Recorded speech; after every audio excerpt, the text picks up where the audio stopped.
Not that long ago, CosmicSkeptic posted a video of him making a case against free will.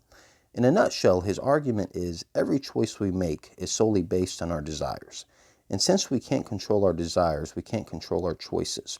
One of the illustrations he gives is ice cream, and I quote, "If I'm going to choose chocolate over vanilla, I would need to want chocolate more. But can I choose that? Not a chance." End quote. CosmicSkeptic says any attempt to choose differently means that you want that thing more, but you still can't choose that one. Another example that CosmicSkeptic lists is exercise. Most people would probably argue that they don't really want to exercise, but they choose to do it anyway.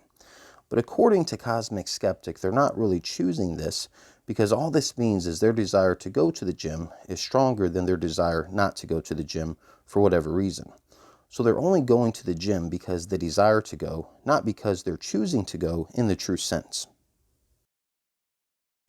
Now, despite CosmicSkeptic holding to the position that free will is nothing more than an illusion, he thinks it's a beneficial illusion. He says it's mightily beneficial to the evolution of our species.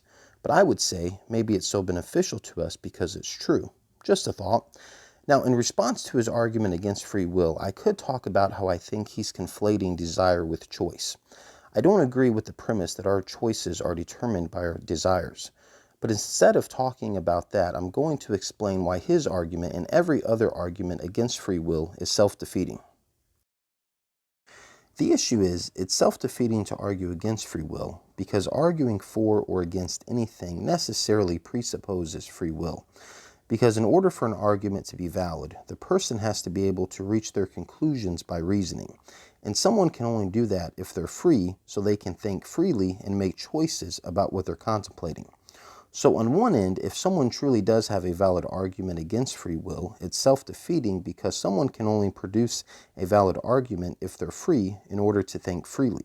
On the other hand, if we truly don't have free will, then it's still self-defeating to argue against free will because an argument can only be valid if the person arguing is reaching his conclusions freely through reasoning. If not, then all they're doing is acting out what's already been predetermined. So there is no such thing as arguing against free will. Either way you go, it's self-defeating. If people only ever do things because they have a predetermined desire to do them, then that means CosmicSkeptic only made this video because he had a predetermined desire to do so, which by his own logic means he didn't choose to. So in other words, by his own admission, he just acted out what was already predetermined. But that means he didn't reach his conclusions through reason, but rather they were predetermined.